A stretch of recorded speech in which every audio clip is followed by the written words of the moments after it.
Hey there, everyone. My name is Melissa Perez with the California Afterschool Network. As you all can see, we have a special treat here with us today. It is my pleasure to introduce Karen Pittman. Karen is a partner at Knowledge to Power Catalyst and the former CEO and co-founder of the Forum for Youth Investment. Karen is also a fierce advocate for youth development, the science of learning and development, and we call her, in short, the youth development guru. Thank you, Karen, for being here today. Thank you so much for having me, and I'm sorry I couldn't be there in person. Oh, that's okay. And technology will always help us connect with others. So let's get started. Just want to have a chat with you about the work that you have been doing and the future of youth development. And so, not too long ago, we're engaged as one of the authors of a powerful report titled Thriving Robust Equity and Transformative Learning and Development, a more powerful conceptualization of the contributors to youth success. In this text, you describe the importance of learning and development ecosystems paired with robust social equity strategies. Can you share a bit about what that text was describing and how such learning and development ecosystems can contribute to this new vision for the future of learning? Sure, and it's a very long title. And so let me take the words and put them apart. The main reason we wanted to write this paper was we really wanted to get concrete about what youth thriving is. And thriving is more than just simple well-being. It's more than the indicators in the Kids Count data book that say how many kids are using drugs, how many kids have gotten pregnant, et cetera. It's not just the absence of problems. Thriving is really about young people having a sense of purpose and promise and a direction in their lives. That doesn't mean everything has to be perfect, but it really does mean that there's forward motion in their lives, that they're making meaning. And thriving is both individual and collective. It's very hard for an individual to thrive as an individual if the people around them that they relate to, if they think they're a group of, are not thriving. So thriving has an individual and a collective component to it. Thriving also happens over time. Peter Benson, who started the Search Institute, talked about having young people having a thriving orientation. They have a sense of purpose, they're optimistic, they are contributors, they're learning and innovative and interested in learning, and they have a spark. All that really helps young people thrive. And so this complex definition of thriving means that we have to look not just at young people one outcome at a time, not just academic or the social or the emotional or the civic or engaged. We have to understand that all those things come together to create assets that young people use to thrive and make meaning in their lives. And what we know is, in general, the more assets young people have, the better off they are. The more they're able to do pro-social things, the less likely they are to get in trouble. But the thing that's so important for us to understand when we're centering youth thriving is that it's the number of assets that matter. In this country, we overemphasize academic assets. They're critically important. But when you look at the Search Institute's list of 40 assets, and those are internal assets and external assets, the average young person only has 20. So when you think of that from a permutation perspective, there are so many ways that young people can build their assets to be competent. Even young people who are struggling in school can still be thriving. And if we're acknowledging that they're working in other areas, they're successful and they're leaning into other spaces, we can really help them build those critical foundational skills that they're learning in school. And so thriving, it's really important to understand thriving is multidimensional, a dynamic process. And it's not linear. We know everything we know about the science of learning and development tells us that growth and development are not linear. School is very linear. And so we really need to look at this ecosystem where young people have a chance to be themselves, to do the jagged growth that often happens. Not just physical growth, but psychological growth, emotional growth, civic growth.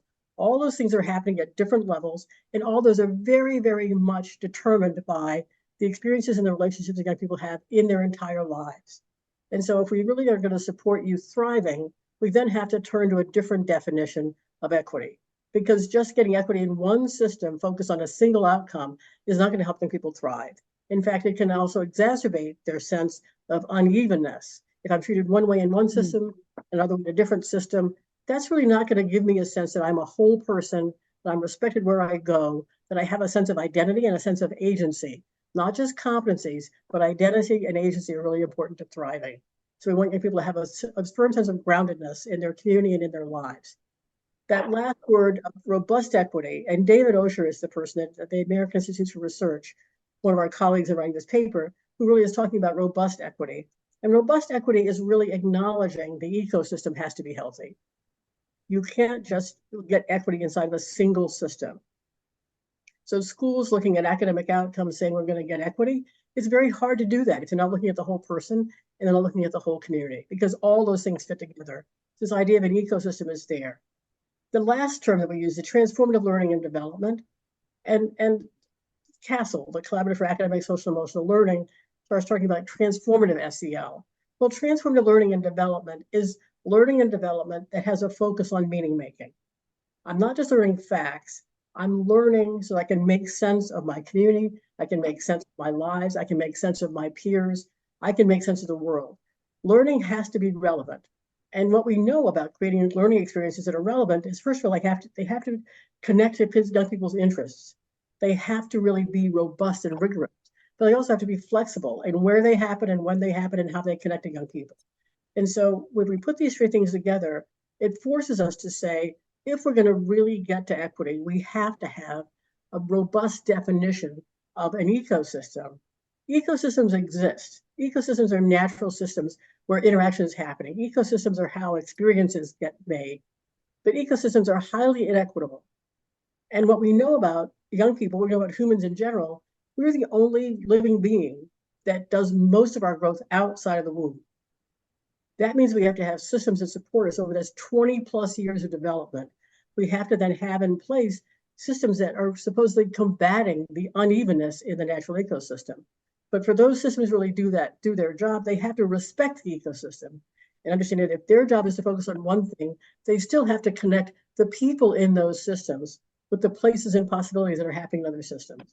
That's a complex way of saying we really have to center young people and their families in this conversation, give them the flexibility to figure out where they're going, what they're doing, is an idea that says, if I'm going to say it simply, we have to set high standards for academics, for social, for emotional, for young people in general. We have to have high standards for young people to fulfill their potential, but we can't fall into the trap of thinking that standards are only achieved through standardization, because it's just the opposite.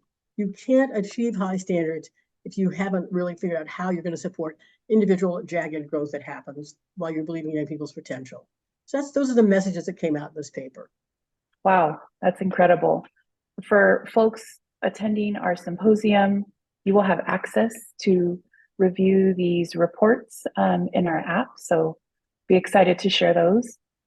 So Karen, I understand that you have been engaged in a powerful conception, and we spoke about this. If you could talk a little bit more about this, we mentioned this new vision. Can you share a little bit more about this vision and what it can look like? When you look at discussions about how we're going to support the whole child that come from the education system, those discussions have students in the middle, then you have the classroom, you have teachers, then you have this last circle that says community. That's true of the CASEL, 5 wheels, those 5 competencies we all know from the CASEL wheel. That's true of the ASCD model of whole child development. The last term, the outer ring, is just called community. There's no specification. What we know is that community is a rich array of institutions, smaller organizations, individuals, networks. Community is such a complicated place that when we're talking to school people about how we're going to transform learning, and we only have this vague idea that community is out there somewhere, it's not specific enough. And so we started looking around in this conversation of how do we get to robust equity? How do we get to transformative learning and development?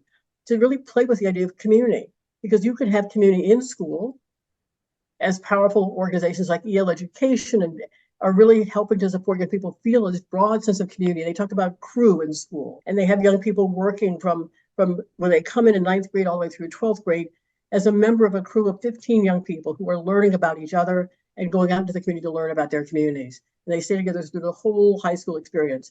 Lots of things like that are really helping young people have a strong sense of community in the school so they can go out of the school and have community. We have community schools, of course, which are set up to bring the community into the school. What we really need are school communities in which we see school as a hub where learning is happening in all the places, and we're really driven by competencies. So what we've been doing is two things. One is to give people really vivid pictures of what the community looks like. The National League of Cities during the pandemic created a wonderful graphic, which we'll share with you, of all the places in the community where learning can happen. Little icons for libraries, museums, rec departments, youth development organizations, faith organizations, 15 little icons representing all the places where learning can happen, all the places where there are people who are there to support learning and support all kinds of learning that use academics but don't lead with academics and that are not mandatory. That's a really important part of community. We need to get those organizations working together better, but we also just need schools to acknowledge that they exist. Go down from the organizations, you've got things like the Campaign for Grade Level Reading, Remake Learning that are happening across the country that are really mobilizing people to say, if learning happens everywhere, everyone can be involved. And how do we get the people in those organizations to come out and bring learning to families and young people? You've got learning happening in barbershops, learning happening in laundromats. You've got them set up to say, if families are coming here, learning can happen here. That's a really important part of a movement. And so we've got so many ways in which we're supporting learning and development. We've really been trying to pull those together into short resources and long resources that from the education perspective, help them understand that when they look out into the community, there's an array of things to look at, and there's an array of people and places who are in position to be supported, to be helpful. The driver of that has to be a big shift towards competency. If we want young people to be competent, we want them to be connected, we want them to be confident and have a sense of agency and identity, they have to have community experiences. They have to have experiences that are meaningful for them. And those don't always happen in the classroom. In fact, when you're talking to people, they don't often happen in the classroom because the classrooms right now are driven by academic content. And this is not to say that young people don't need their core fundamental skills. It's not to say that they don't need foundational knowledge. It is to say that the way we have separated social and emotional from academic is a problem. And we're really trying to overcome that problem. So we've been working for the past 3 years with the XQ Institute, who's really developed a really robust set of competencies for young people that combine them all together into one space. And they have developed a framework for this in which the statements of competence are all written from the young person's perspective. I am, I can, I will. And so young people are looking at this and they can see a progression of competencies across their 5 goal areas. They want young people to have foundational knowledge. They want them to have functional literacies. They want them to be original thinkers, generous collaborators, and lifelong learners. And under those are very specific things that young people can do and can see a progression. And with doing this, you can see that young people can get these competencies in any place where they're spending time, where there are adults who are willing to work with them and help them create possibilities. And that we can have rubrics or frameworks for giving young people credit for competency building and giving those places credit for building competencies that are outside of schools. So that's going to help us transform schools. We're not going to dismantle schools. Public education is essential. So we wrote a paper that's being released shortly that's called Too Essential to Fail. Why our big bet on public education needs a broad national response. We're really concerned that if we don't do something to really reignite the idea that public education is essential for democracy and that engaged citizens are competent and confident and connected and have a deep sense of commitment to the country, we don't really double down on those things, we're going to have people opting out of education, which only weakens the education system for those who are left. We're seeing that happening now. And we have to head that off by saying, we understand that people want real life skills focused on in schools. We understand that people want their young people to be out in the community. We understand that people want their young people to have flexible choices. Poll after poll tells us this. The barrier is how schools were set up 100 years ago. Wow, this is powerful. So I think this might be my final question. We love this grounding and supporting the whole child, and that in order to this, we need to promote individual hope and meaning and community thriving. We know that this is very consistent with the quality standards for expanded learning in California. So noting, of course, that these standards do not mean standardization, and they should be reflected based on the needs and aspects of each school or site. We also understand that this bold vision includes the school or site as a hub in an ecosystem. Mhm. So, and this is a bold systems approach to our future. What do you tell a group of site coordinators who are here in the crowd watching us that they should be doing or thinking about today to bring about this change and promote this vision for thriving we all serve, or that we all share? Well, first I would say thank you, because even the fact that you are something called site coordinators is a step towards using community schools as hubs.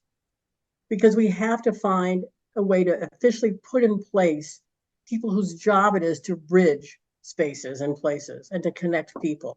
And that's what site coordinators do. They're not in the classroom, they're not just in the school, they are really coordinating from a youth center perspective and a family center perspective.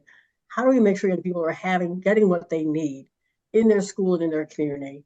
And how do we make it easy or easier for the adults in these places and spaces to get to know each other, to get to trust each other, and to know that when they take a risk to expand beyond what their narrow definition of their job is, they're going to be supported. All this has to be about the adults in the system, the adults that are working with kids. In ecosystem language, the youth serving adults are the keystone species. They're the people that if they're healthy and they're connected, the ecosystem is going to be doing better. Top-down ways to change systems are, you have to eventually get to top-down scale, but we know that these top-down approaches don't often get down to the actual people who are in the classroom, in the community, in the schools, in the youth organizations with young people. And those people need coordination. And so I would say to site coordinators, be bold. Know that your jobs are essential. Push out and find all the people in the community that you can coordinate with and find ways to bring them together. Every time we bring people together to understand that underlying everybody's job is youth development, or the principles of youth development, that's really critical. So that's what I would say. Thank you so very much, Karen. It's been an honor to spend the last 10 minutes just chatting and learning about all of the powerful work that your colleagues are doing to change the communities and really serve the youth and just make a better future for them. And so we appreciate your time and joining our leadership panel today. And I think that's it. Let's be bold site coordinators and let's make a change and make a difference. Thank you so much, Karen. Thank you.